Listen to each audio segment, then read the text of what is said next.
Geneva, Switzerland, lies CERN's Large Hadron Collider. CERN, or the European Organization for Nuclear Research, was established in 1954 on the Franco-Swiss border. The organization has 22 different countries in its membership and is home to the world's largest particle collider, known as the Large Hadron Collider. Located 100 meters below the ground, the LHC is 17 miles in circumference and can accelerate particles just under the speed of light. CERN conducts many physics experiments by accelerating particles towards each other in the LHC and then colliding them and studying the results. Ultra-fast cameras record these collisions, and the data is interpreted by computers. In the early 1990s, the World Wide Web was born at CERN as a means of sharing information between computers so scientists around the world could study data collected by the organization.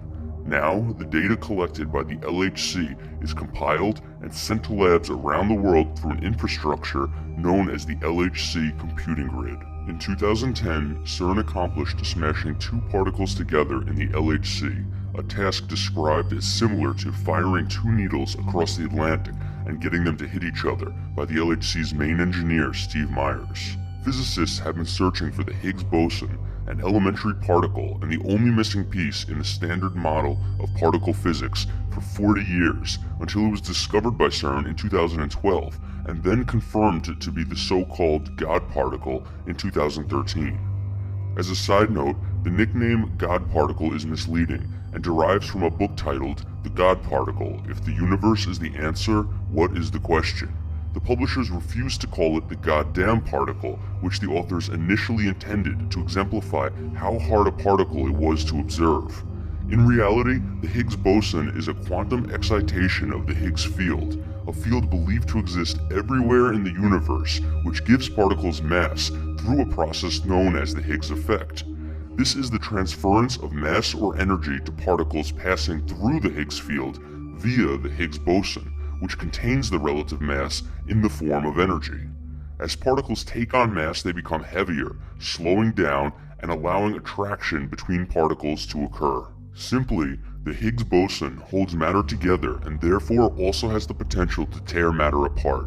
That said, it seems fitting that CERN has a statue of the Hindu god Shiva, the creator, destroyer, and regenerator, on display in front of their laboratories. CERN says that this deity was chosen because of a metaphor that was drawn between the cosmic dance of the Nataraja and the modern study of the cosmic dance of subatomic particles.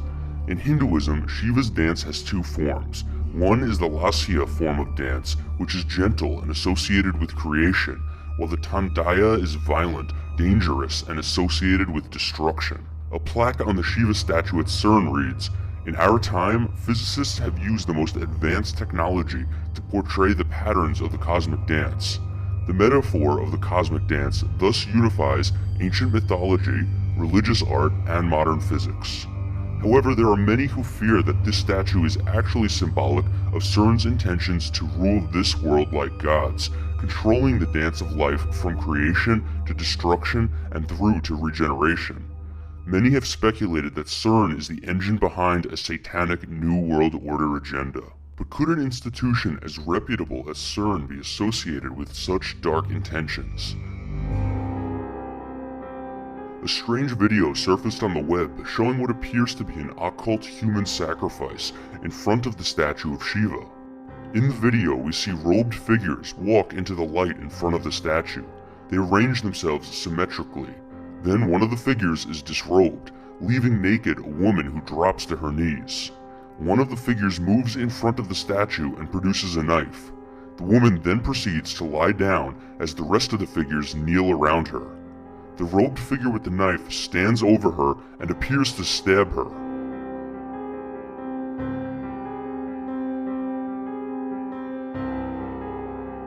At this point, the cameraman starts running away frantically, cursing until the video ends on a shot of the Large Hadron Collider, revealing that we are in fact inside CERN. The entire video feels staged. The video begins recording moments before the figures enter the shot, as if the cameraman knew what was going to happen. The robes the figures are wearing don't seem to fit properly. You can see their legs sticking out, and it appears that people are wearing shorts or sneakers beneath their cloaks. You would imagine a sacrifice like this would take place in a more secret setting instead of in a well-lit area in plain view of CERN offices. After the woman is supposedly stabbed, we never see the results. The cameraman simply runs off, allowing our minds to hypothesize what might have happened to her. His shaky cam and string of expletives after the supposed killing seems contrived. Fuck. Shit. Fuck. And ending the video with a shot of the LHC just seems a little too perfect. CERN's official statement about the video is, "This video is a work of fiction showing a contrived scene. CERN and its on-site accommodation fills up with scientists from across the world coming to CERN as part of their work. Work at CERN can take place 24 hours a day, 365 days a year, with shift work and data analysis. Persons that are authorized to access the CERN site sometimes let their sense of humor go too far, and that is what happened on this occasion. The video was filmed from an office building. Strict safety systems are in place to prevent any unauthorized access to technical and experimental facilities. CERN does not condone this kind of spoof, which breaches CERN's professional guidelines and is currently carrying out an internal investigation." While the video seems clearly fake, it is interesting that no security guards came to stop the unauthorized mock ritual. Wouldn't somebody in charge have noticed something as dramatic as a mock human sacrifice happening at the CERN facility? CERN seems pretty calm and sure of the fact that it was someone on the inside who played this prank, but their internal investigation hasn't revealed the perpetrators, at least to the public. Could CERN have authorized the making of this video? Possibly to debunk accusations of their occult agenda? If they made a video about an occult ritual that was cheesy enough to be laughed at by the public, it would cast a net of lunacy over those who proposed any theories about CERN's connection with the occult. Let's investigate further. Follow me down. There are other odd connections between CERN and satanic symbolism. CERN's logo is designed based on a synchrotron particle accelerator. One source states, "Originally, the design was going to resemble the outline of a schematic of a synchrotron, but the problem with that was CERN's logo would have looked like a black hole. Not good. So what we did with this logo design was remove a couple lines, shorten and angle a line in the opposite direction, off-center it all, then add another circle with a line sticking up to help break up the original design, and that's how CERN's logo came to be." However, these modifications conveniently changed the logo into a 666 design. Another interesting connection between CERN and the Satanic is that a large part of the facility is located in Saint-Jean-Puy, France. In Roman times, the empire had a territory in this location with a temple in honor of Apollyon, which means destroyer, or Abaddon in Hebrew, which is associated with the bottomless pit. The people that lived there believed the location was a gateway to the underworld. Sounds a lot like a metaphor for the modern CERN facility, which is physically underground and may open doors to other dimensions as postulated by Sergio Bertolucci, who is the director of research and scientific computing at CERN. In Revelations 9:11, the Bible states, "And they had a king over them, which is the angel of the bottomless pit, whose name in the Hebrew tongue is Abaddon, but in the Greek tongue hath his name Apollyon." It is interesting to note that this chapter and verse together make 9/11, and at the World Trade Center Memorial Site, which commemorates the attacks on 9/11, we also find bottomless pit symbolism. Also related to the underworld is the Cernunnos, or the god of the underworld in Celtic polytheism. He is depicted wearing horns or antlers, which calls to mind another satanic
The next part of the ceremony begins outside and follows more or less the same narrative. Workers are hoisted up the projected rocky wall, only to fall back down to their demise, driving home the idea that their lives are expendable. The rock wall finally collapses completely as the tunnel boring machine used to carve out the Gothard Base tunnel breaks through. 8 workers' bodies are superimposed over the tunnel boring machine, making it look very similar to the Atlas detector at the LHC in CERN. Many have speculated that this device at CERN is actually a stargate or a portal that allows interdimensional travel, using the image of the tunnel boring machine and the tunnel workers to form another stargate or portal symbolizes the dimensional door opened at the Gothard Base. On the surface, the tunnel is a means of physical transportation, but the deeper objective of the Gothard Base tunnel lies in opening a passageway to another dimension, an opening to the underworld. Claims of portals to other dimensions have existed since ancient times. One example can be found in Peru. The Gate of the Gods is a cutout in the giant rock near Lake Titicaca. According to legend, the first priest of the Incas activated a portal here using a golden disc that fell from the sky. Shamans witnessing the event explained that the man simply disappeared into the rock.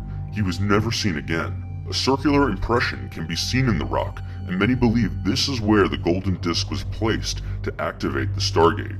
Another ancient portal is claimed to be beneath the temple of Seti I in Egypt. Inside the temple, strange hieroglyphics resembling a modern-day helicopter, spaceship, and boat can be found suggesting possible time travel. Interestingly, many of the boats are said to carry souls from this life to the afterlife, which are painted on ancient Egyptian temples, resemble the shape scientists used to describe wormholes. Michael Schratt, a U.S. military aerospace historian and pilot, claimed that in 2003, the site was used to send an ET visitor home. Ben Rich, the former Lockheed Skunk Works director, once said, "We now have the technology to bring ET home." The Mutual UFO Network International Director Jan Harzan was dissatisfied with the abstractness of Rich's statement and inquired further. He said, "Well, let me ask you, how does ESP work?" I said, "I don't know, all points in space and time are connected." He looked at me and said, "That's how it works." He turned around and walked out of the room. The Egyptian connection adds significance to the pyramids illustrated on the backs of the workers' jackets. Stargates and portals are not merely something that exists in the realm of science fiction or mythical stories. NASA describes these entrances and exits to wormholes as X-points or electron diffusion regions. They occur in places where the magnetic field of the Earth connects with the magnetic field of, say, the Sun. When this happens, an uninterrupted path opens. These gateways open and close dozens of times a day and can result in the flow of energetic particles which are responsible for heating the upper atmosphere, geomagnetic storms, and polar auroras.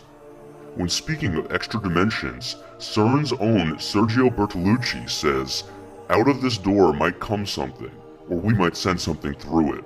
Once the rocks fall away and the portal has been opened, we see the workers jerk their bodies as if they are possessed. The demonic energy sealed behind the mountains has been released like the evils from Pandora's box and has infiltrated the souls of the workers who begin to strip and spar with each other before descending into an orgiastic dance. The ritual orgy is very important in Satanism. Demonic entities feed like vampires on energy. When we are addicted to food, drugs, sex, anything that steals energy away from us, we can become victims, easily controlled and manipulated by those forces stealing our energy. The workers have become corrupted and are essentially invoking the devil. This is a microcosm of what is happening on a global scale as humanity gradually gives